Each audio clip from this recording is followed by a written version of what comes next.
My lucky number is 13. Bonjour et bienvenue dans 13, le podcast en français consacré à Taylor Swift. Mettez votre chapeau de cow-boy, sortez vos bracelets et suivez-nous dans l'incroyable univers de Taylor. Hey, salut, c'est Natacha au montage. Je me permets de faire un petit disclaimer avant cet épisode pour vous préciser que cet épisode a été enregistré pendant l'été pour anticiper nos congés et nos rentrées mutuelles et donc enregistré avant l'annonce de la sortie de TS12, The Life of a Showgirl pour le mois d'octobre. Cette actualité ne sera donc pas mentionnée dans l'épisode d'aujourd'hui. Toutefois, si vous êtes attentif, vous verrez que nous allons toucher du doigt un thème qui risque d'être abordé dans l'album et nous en reparlerons sûrement un peu plus tard dans l'année. Enfin, l'épisode a été aussi enregistré avant la toute récente demande en mariage de Travis. Donc, l'événement, bien que majeur pour toutes les Swifties, ne sera pas évoqué dans l'épisode. Je ne pense pas que cela impacte vraiment l'analyse de la chanson. Je vous laisse maintenant avec l'analyse du meilleur banger de Taylor, en tout cas jusqu'à présent. À très bientôt. Bonjour et bienvenue dans un nouvel épisode de 13. Je suis Natacha. Merci de nous rejoindre toujours plus nombreux sur ce podcast sur Taylor Swift en français. On est ravis. Si vous venez d'arriver, bienvenue. On est deux. On va parler de Taylor Swift aujourd'hui. Je suis avec ma très chère amie Honorine.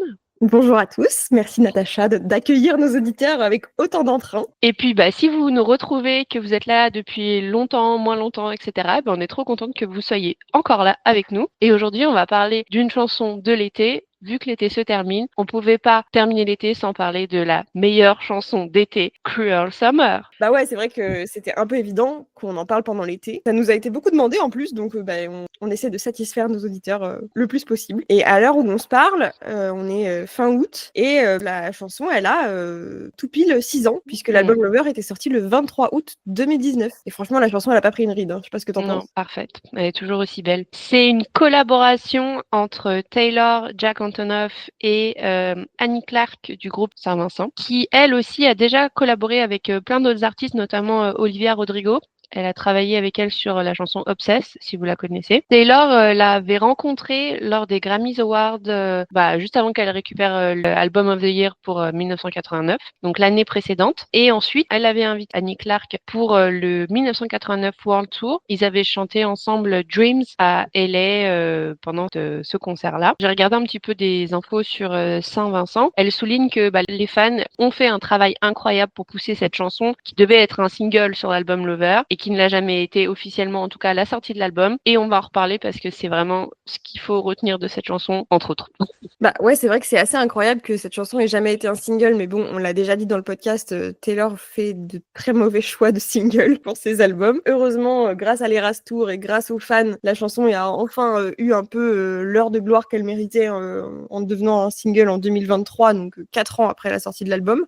Et c'est vrai que personne n'a compris que ça n'ait pas été un single à l'époque, quoi. En plus, à l'époque, quand l'album est sorti, Taylor, elle parlait de cette chanson en en étant très très fière, etc., en disant que ça encapsulait les sentiments d'une romance d'été intense, brève, un peu insaisissable, enfin vraiment la chanson d'été par excellence. Il y avait plein d'easter eggs de cette chanson dans le clip de You Need to Calm Down, donc on aurait pu se dire ça va être le prochain single, et non. Ah non. Pourtant, comme on l'a dit, c'était une chanson préférée des fans et c'est, je pense, pour moi, la vraie chanson d'ouverture de l'Eras Tour, et elle est devenue ultra virale avec l'été 2023, justement, quand il y avait énormément de vidéos de fans et de personnes qui étaient au concert et qui se filmaient en hurlant / chantant ce pont qui est un des meilleurs ponts de Taylor Swift. C'est vraiment la chanson qui donne le ton du concert. Tout de suite, dès qu'elle commence à chanter Cruel Summer, ça y est, on est lancé. Ouais, c'est vrai que c'est devenu... Et d'ailleurs, on en avait déjà parlé dans un autre épisode, mais maintenant, la version studio me paraît presque fade, tellement la version live est incroyable, pleine d'énergie. Enfin, c'est, comme tu dis, c'est vraiment, ça te met dans l'ambiance du concert, tu te dis, ça y est, j'y suis. Et elle est là, elle tourbillonne sur la scène, il y a la petite choré, tu l'as dans la tête. Après, quand t'écoutes la chanson, tu sais les pas qu'elle fait sur scène, etc. Et je trouve que, vraiment, elle a une aura particulière, cette chanson. C'est vrai. Alors, on l'a déjà dit nombreuses fois dans le podcast, c'est vraiment un banger absolu. Mais derrière ce côté léger de la mélodie, on se laisse vraiment porter par la chanson et parfois on prête pas trop attention aux paroles. Et en fait, c'est une diversion. C'est une belle stratégie de Taylor pour qu'on regarde pas trop ce qu'elle nous raconte, mais pas aujourd'hui. Aujourd'hui, on va pas rester en surface. Aujourd'hui, on va creuser parce que vous allez voir qu'en fait, elle nous raconte des choses incroyable dans cette chanson. C'est vrai que c'est une chanson très pop, très catchy, très good vibes, mais avec un texte qui te fout un peu au fond du trou, comme elle sait très bien le faire. Et d'ailleurs, je trouve que niveau production, alors j'ai un peu de mal à l'expliquer, mais je trouve que ça rend bien hommage, tu vois, la musique au message de la chanson, entre un peu ce côté excitation et en même temps un peu limite agonie des débuts d'une relation, tu vois, où c'est en plus une relation secrète, cachée, etc. Et d'un point de vue technique aussi, la chanson, elle est assez difficile, enfin, à chanter. C'est un registre assez large, elle commence très bas, ensuite elle monte d'un octave au moment du refrain. Enfin, c'est une chanson qui est très complexe en fait. Ouais, ce que j'ai retrouvé, alors je suis pas musicienne, donc s'il vous plaît, venez pas m'agresser, mais ce que j'ai retrouvé en fait, c'est que cette chanson, elle fait, et vous allez le voir, on va le voir aussi dans les paroles, mais dans la musique, c'est assez bien traduit aussi, même si on fait pas vraiment attention, en fait, on a vraiment le sentiment, mais c'est musicalement traduit par le fait que dans les couplets, qui sont plutôt froids, plutôt angoissants, elle utilise en fait une progression d'accords mineurs. Donc cette progression d'accords mineurs va traduire des sentiments d'anxiété, et à l'inverse, elle va être dans une progression d'accords majeurs qui sont des accords beaucoup plus légers, beaucoup plus brillants, qui reflètent l'excitation. Et cette alternance, en fait, on va la retrouver à la fois dans la musique, mais aussi dans les paroles, dans toute la chanson. Bah, tu vois, voilà, exactement. C'est exactement l'impression que j'avais. Juste, j'avais pas les termes techniques pour le dire, mais c'est parfait. Non, pour une fois que j'ai trouvé ces infos-là, et j'aimerais pouvoir vous en donner plus à chaque fois. N'étant pas musicienne, appréciant beaucoup la musique, mais n'étant pas musicienne, c'est pas toujours facile de pouvoir dire ce que fait la musique et comment, en plus, le mettre en mots. C'est vraiment difficile. D'autant que ça nous a été demandé par certains auditeurs, donc on va peut-être le clarifier ici. On n'a pas le droit de vous passer des extraits de la chanson dans un épisode. C'est pour ça qu'on ne le fait pas. Sinon, bien évidemment, qu'on serait en train de s'enjailler sur la musique pour illustrer notre propos. Mais on ne peut pas. Il va falloir nous croire sur parole. Donc, mon point, c'est, en fait, elle a réussi à mettre les émotions en mélodie sans qu'on s'en rende compte. Et c'est vraiment très naturel parce qu'en fait, dans toute la chanson, elle nous fait passer d'une émotion à une autre, à la fois dans la mélodie, mais aussi dans les paroles. Allons-y, passons sur les paroles. Complètement. Ouais, on a un premier couplet qui dit en gros, je me suis retrouvée. Enfin, c'est mon interprétation. Je suis pas sûre que t'es la même, mais comme d'hab, et à la limite, c'est très intéressant. Mais pour moi, le premier couplet, il dit en gros, je me suis retrouvée presque malgré moi dans une aventure un peu secrète avec un bad boy et je vais en payer les conséquences. En gros, pour moi, si je devais résumer en une phrase le premier couplet, c'est ça. Ok, pourquoi pas. Moi, ce que je comprends de ce premier couplet, c'est que elle est un peu dans un délire. C'est-à-dire qu'elle sait pas trop si elle parle de fever dream high. Donc c'est la fever dream, c'est les rêves qu'on fait quand on délire, quand on a de la fièvre, etc. Donc elle est toujours un peu imprégnée de ce délire, elle se réveille de ça. On a le devil roll the dice. Donc on a l'impression que c'est Satan qui gère un peu. Donc ça fait écho aussi au bad boy. C'est aussi une expression idiomatique aux États-Unis quand on dit devil roll the dice. Ouais. Donc ça, c'est quelque chose qu'elle fait souvent aussi, qu'elle utilise. Et c'est un peu une manière aussi de dire, bon, en fait, si c'est Satan qui gère tout, les statistiques sont contre moi, ça ne marchera jamais. Ok. Tu vois, moi, je l'ai vu en mode, tu vois, quand elle parle effectivement de ce fever dream hype, bah voilà, elle est, comme tu dis, dans une ambiance un peu de fièvre, d'hallucination, une sorte de virus qu'elle aurait attrapé, quelque chose de contagieux finalement. Et du coup, la contradiction entre le fever dream, qui est une fièvre hallucinatoire, quoi, et le high, qui serait lié au fait d'être high de la drogue, quoi, bah ça donne le ton contradictoire de la chanson, puisque t'as à la fois un côté assez négatif, maladif de la fever dream et le côté high de la drogue. Alors bien évidemment, la drogue n'est pas un truc positif, mais c'est un truc où genre tu fais ça pour te sentir bien, tu vois.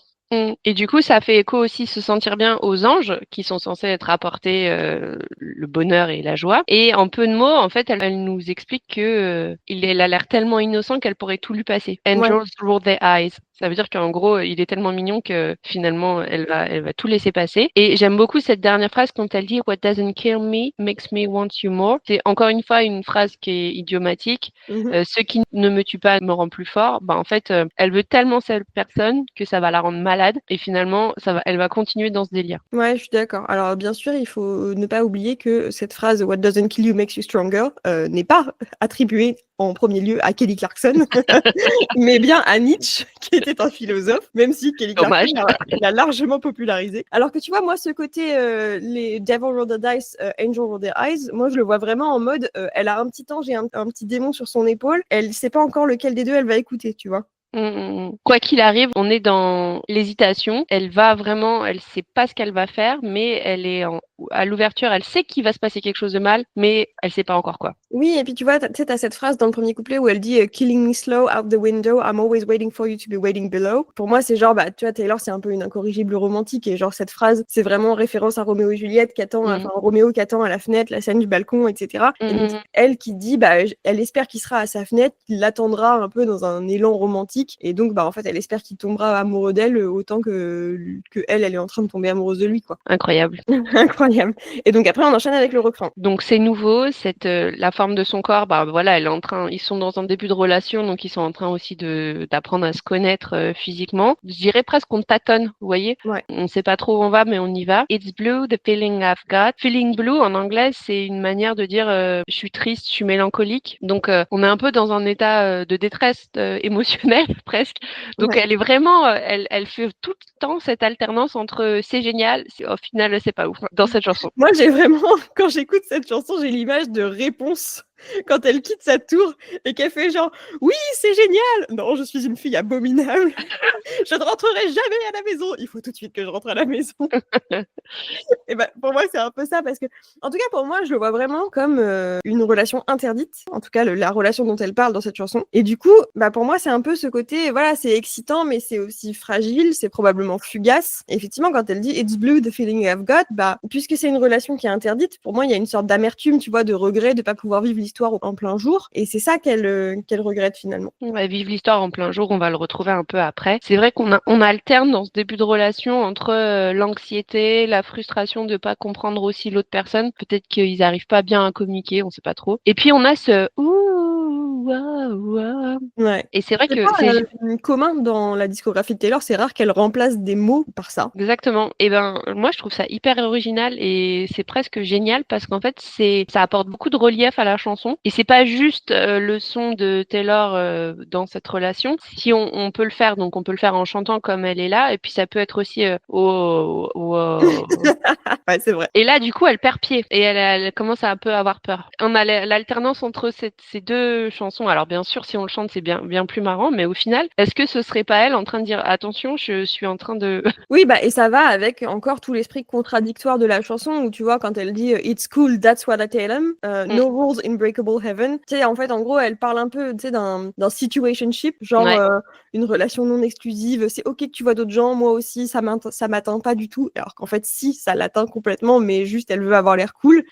T'as la référence au paradis, forcément. Alors, évidemment, le paradis, c'est une référence biblique, mais c'est rentré clairement dans le langage courant. Mais je trouve qu'on a quand même toujours un peu un champ lexical du religieux dans les chansons de Taylor et dans cette chanson aussi en particulier. Donc, c'est pas anodin qu'elle parle du paradis, puisque elle parlait des anges et du démon un peu plus tôt. Donc, on a quand même un champ lexical qui est marqué. Et là, en fait, à la fin du refrain, elle ajoute It's a cool summer with you. Là, elle dit vraiment avec toi. Et donc, pourquoi est-ce que tout d'un coup, elle insiste sur le fait d'être avec lui? Bah, parce que c'est le fait d'être potentiellement découvert qui rend la chose dangereuse. Enfin, moi, c'est comme ça que je l'interprète. On voit bien qu'il y a un décalage entre ce qu'elle dit aux autres, genre non, ça va, je gère, c'est une image qu'elle veut se donner. C'est pas si léger que ça, de fait qu'il n'y ait pas de règles entre eux. Et c'est un petit paradis qui semble être un peu fragile. Du coup, tout ça, ça a l'air un peu cruel pour elle et ça a l'air de la faire souffrir, mine de rien. Ouais, complètement. Et d'ailleurs, même le titre tout seul, souvent, Summer, c'est pas quelque chose qu'on associe à cool, tu vois. L'été n'est pas une saison qu'on associe à quelque chose de négatif et de cruel. Et pourtant, Cruel Summer, c'est pas la première chanson qui s'appelle comme ça. C'est vrai. Il y a une chanson d'un groupe des années 80, pour ceux qui étaient pas nés, allez l'écouter si vous la connaissez pas, qui s'appelle Cruel Summer aussi, du groupe Bananarama, qui est aussi un très très grand banger. C'est marrant qu'ils aient fait aussi cette association. Et ensuite, du coup, on enchaîne avec un deuxième couplet qui, à nouveau, revient sur des tonalités très basses. Moi, dans ce deuxième couplet, je suis pas sûre qu'elle s'adresse toujours à la même personne. Ah ouais? Moi, je comprends pas trop ce deuxième couplet, en vrai.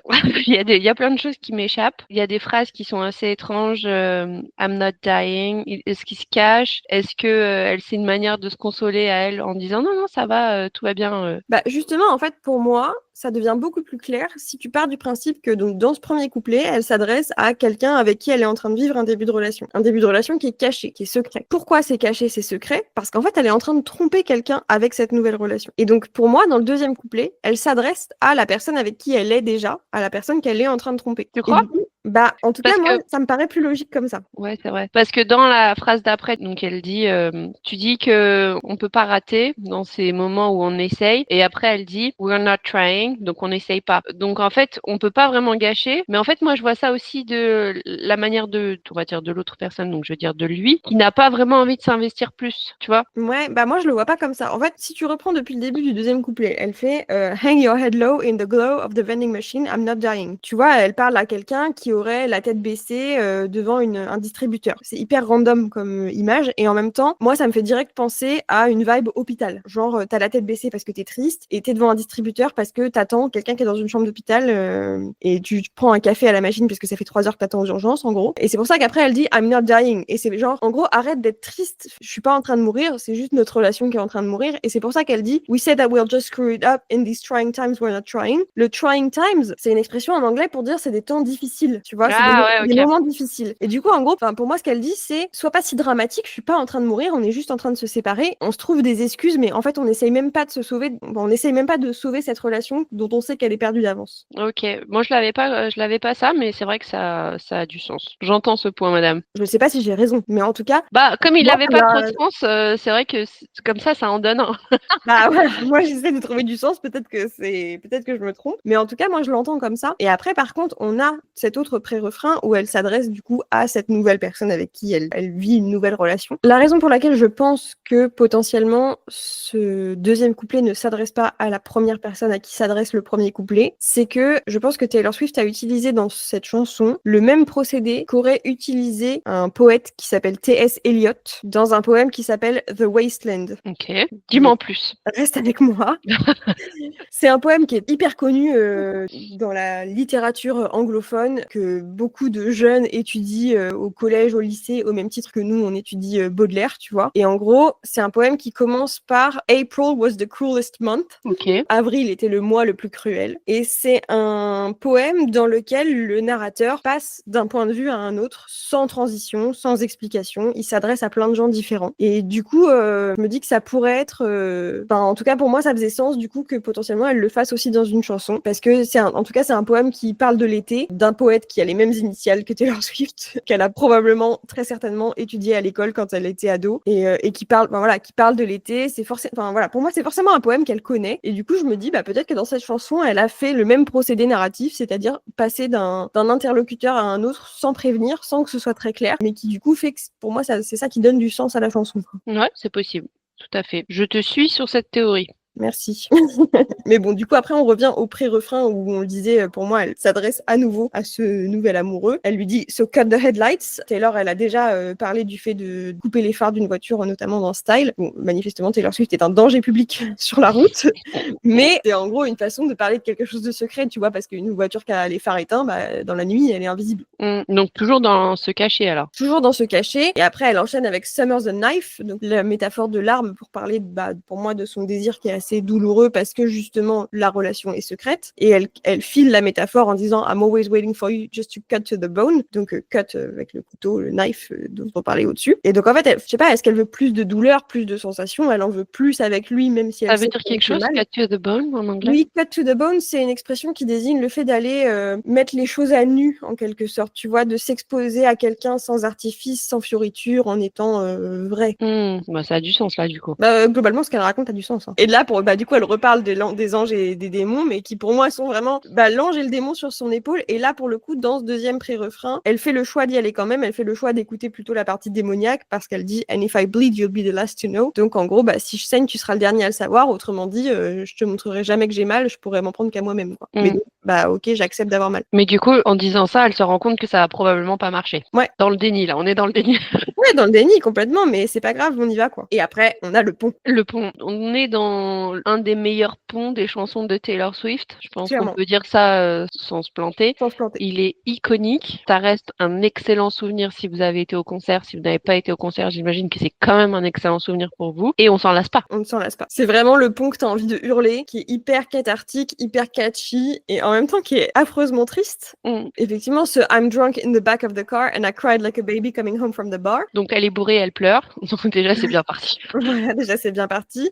Donc c'est pas sans rappeler une chanson qui vient un peu plus tard dans l'album, Cornelia Street, We were in the backseat drunk on something stronger than the drinks in the bar. Le fait qu'elle fasse rimer car et bar, c'est une rime Qu'elle hyper fait souvent. dans Ouais, elle sa le fait aussi sur Getaway Car. Enfin, Ouais, elle le fait ouais, vraiment super tout souvent. le temps. C'est vraiment la frustration. Limite, elle pleure soit parce qu'elle a trop bu, soit parce qu'elle est frustrée, parce qu'elle a envie que ça avance un peu plus vite, tout ça, quoi. Oui, parce que là, elle avoue, elle dit said I'm fine, but it wasn't true. Donc j'ai dit que ça allait, mais c'est pas vrai. Alors que j'arrête pas de dire depuis le début que c'est casual, que c'est cool, qu'il y a pas de règles, mais en fait j'en souffre parce que je veux quelque chose de sérieux et que je suis vraiment en train de tomber amoureuse et que je suis prise à mon propre piège finalement. Et en plus, on est toujours dans le secret après, puisqu'après, elle dit snuck in through the garden gate. Donc, quand on snuck in, ça veut dire qu'on rentre en se cachant, quoi. Hein. Oui, c'est je me suis faufilée, je me suis sans être vue quoi.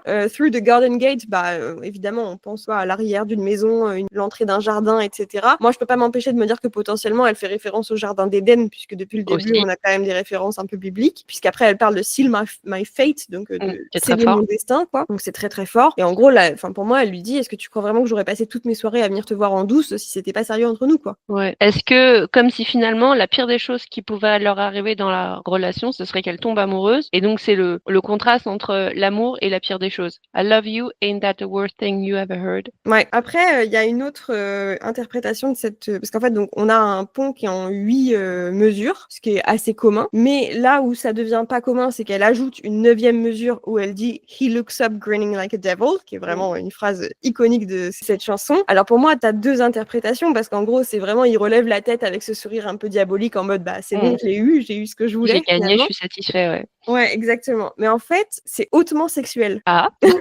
Parce que elle parle du snuck in through the garden gate. Le fait de parler d'un secret garden, c'est un peu une manière de parler des parties intimes féminines, le jardin secret. n'est-ce pas? Voilà. Et le fait qu'il relève la tête, il lève la tête vers elle, Ah, tu vois, potentiellement, oui, je vois. il était plus bas. Voilà. Je laisse libre cours à votre imagination.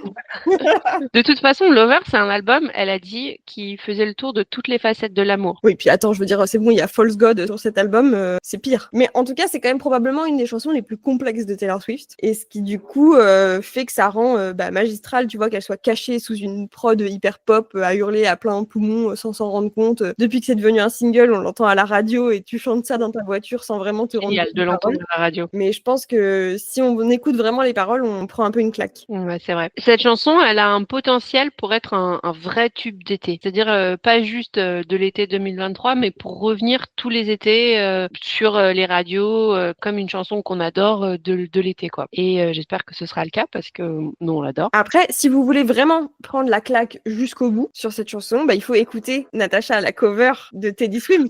C'était mon prochain point. La cover de Teddy Swims qui est disponible sur YouTube, elle est absolument incroyable. Autant vous avez une version pop de la chanson, autant vous avez la version électro, rock, etc. avec ses guitares. Non mais ces guitares, en vrai, on adorerait avoir ça. On veut plus de guitares, Taylor, plus de guitares électriques. Allez-y. Un album rock, tu peux le dire. On a l'anxiété qui remonte parfaitement dans cette chanson et ça lui donne une autre dimension encore. Je vous invite à l'écouter si vous l'avez pas encore écouté. Voilà. Aussi, fun fact sur cette chanson, je sais pas si vous savez que il y avait eu des déboires avec Olivia Rodrigo, notamment que elle réutilise la mélodie du pont dans Elle son pont sur Déjà Vu et en fait sont crédités aussi en tant que auteur du coup Saint-Vincent et Taylor. Étrangement pas Jack, donc je ne sais pas dans quelle mesure ça a été repris. Je ne sais pas aussi parce qu'on n'a pas eu trop de contexte autour de cette chanson finalement. Est-ce que elle a écrit Déjà Vu avec Saint-Vincent aussi, comme on sait qu'elles ont collaboré ensemble. Voilà la question. Elle a pleinement assumé que c'était samplé de Cruel Summer, mais est-ce qu'elle l'a assumé après que ça a été un peu pointé du doigt comme étant du plagiat ou pas? J'avoue, je connais pas du tout assez Olivia Rodrigo pour me prononcer là-dessus, mais c'était un peu bizarre quand même. Bon, ça ne nous empêche pas d'aimer ni Déjà Vu ni Cruel Summer. On va terminer l'épisode avec notre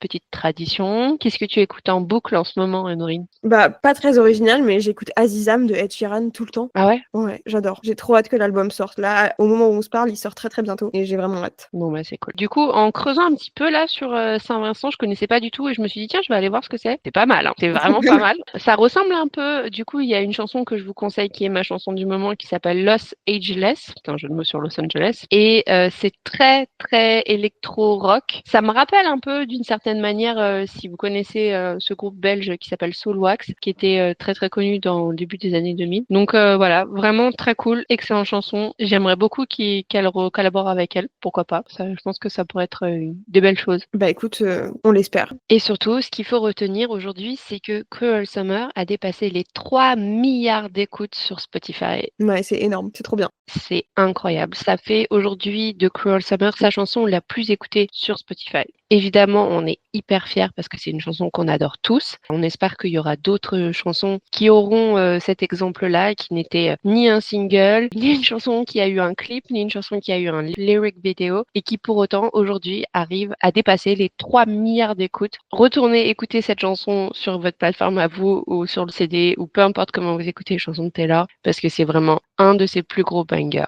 Merci d'avoir été là pour cet épisode sur Cruel Summer. À bientôt! Et voilà, c'était encore une belle journée pour parler de Taylor Swift dans notre podcast 13. Si cet épisode vous a plu, n'hésitez pas à vous abonner pour ne manquer aucun épisode et suivez-nous sur Instagram @13.podcast. Vous pouvez également nous écrire pour nous proposer des idées d'épisodes, des chansons analysées ou d'autres théories. Et d'ici là, à bientôt les Swifties. My lucky number is 13.